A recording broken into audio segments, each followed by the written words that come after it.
कि अरे बोला काहे ला लगाई वो ठलाली बना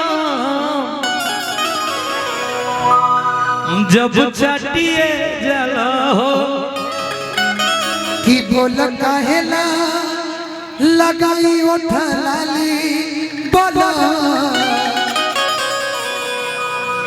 जब चटिए जला हो। मारा सुधीर बाबू मारा अपन गीत। अरे दिलवाई बेचैनी बढ़ा देला हो दिलवाई के बुखार छोड़ा देला हो। राजन भैया कोशिश ही होके कि हमारे भाई बिरहा गावेला अब बिरहा में बाजो तो मजा आई का। दिलवाई बेचैनी बढ़ा देला हो जन प्यार के बुखार छोड़ा देला हो। दिलवाई बेचैनी बढ़ा देला हो प्यार के बुखार छोड़ा देला हो। जैसे करिया हम सरह सिंगार गल बटिए जला हो हम सोरह सिंगार जल कटिए जाला जैसे करिया हम सरह सिंगार गल बटिए जला भूल काहे ला लगाई ओठ लाली बलम जब चटिए जला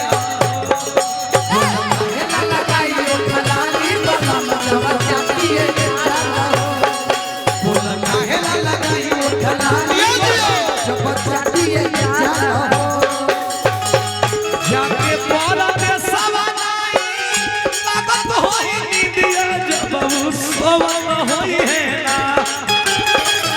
जाके पारा में सवानाई लागत होई नींदिया जब सोवल होई है। ऐसे ना होई सुधीर पहने धोती हेलो चेक ये धोती पहना हुआ हो रहा है मारो में। भाई हम भाई के धोती पहनाओ तो कौन दिक्कत बा। हाँ पहनाइए बहुत अच्छा से कोचा उचा कर दीजिएगा। हमार भाई धोती हिलावला कैसे मंच पर बिरहा अरे कि जाके पारा में सवानाई लागत होई नींदिया जब सोवल होई है ना। जाके पारा में सवानाई लागत होई नींदिया जब सोवल होई। ये है अरे बलम मोरा भोरा के सुतवैया हीरा जा मोरा भोरा के सुतवैया हीरा जा भोरा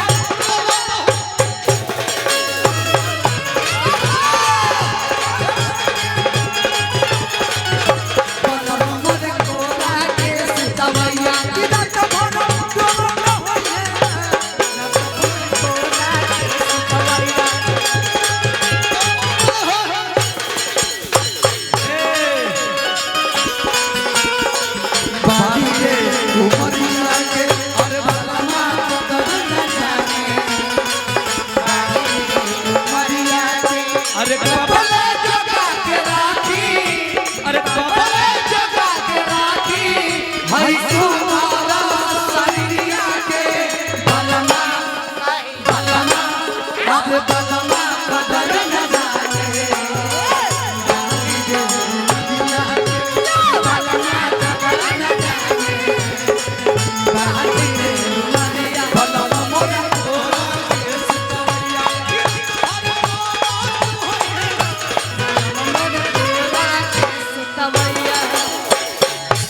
हे सुधीर भैया अरे हाउ करवा हमारे खिलाफ बोला पिया आज के डेट में ना भैया रे भैया भैया भैया भैया भैया सुना सुना सुना भैया बारा भीड़ लगा ए हो बुलुका चुआवत रहे पहिला नु भेट में बुलुका चुआवत रहे पहिला नु भेट में अरे जवाना के हम ही लांच कइली जवाना के हम लाज कइली मार के हम देखिला बहुत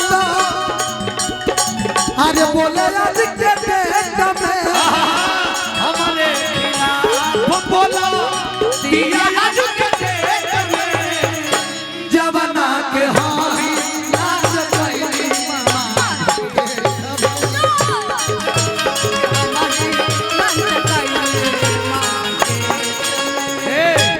बड़ी अच्छा कि तू हमरा ना, ना।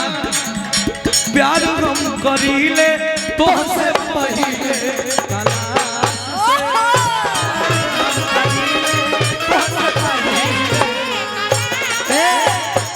भाइयों भैया कुछ कही भैया ना ना तनी हम सुनल चाहतनी सुधीर बाबू से धनंजय बाबू अरे तू तो धरही के फेरा में रहल बाकी ये चंदन भैया ये सुधीर जी हमें को बात कही। एक मिनट बाबू नहीं तू कही है हाँ बोली। तनी जवन बिरहवा में इतना तवा पीस के कहल जाला अच्छा तनी एक देखो है ना भाई अरे साली तोहरे मुहवा से अरे साली तोहरे मुहवा से तबरियो निकल गेला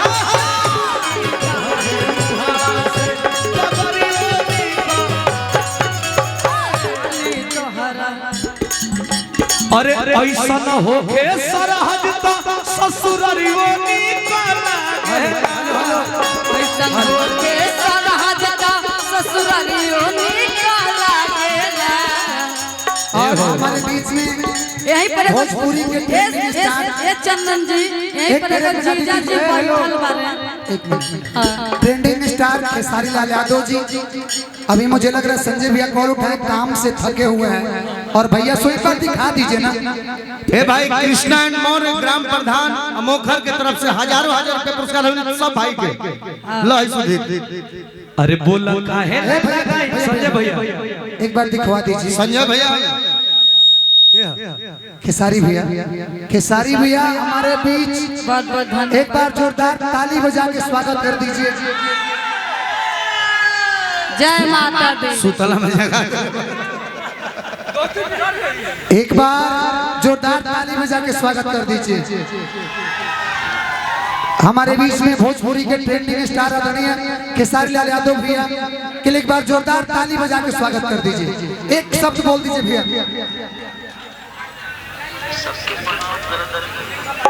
आवाज ही नहीं आ रहा भैया इसमें से।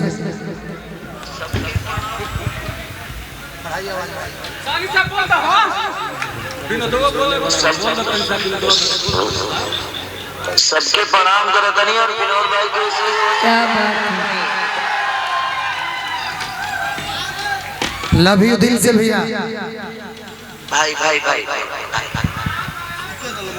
सो जाइए भैया सो लीजिए सो लीजिए।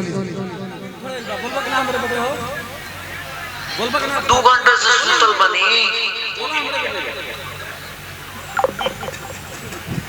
एक बार खेसारी लाल यादव भैया के लिए एक बार आप सब जोरदार ताली बजा दीजिए। किसु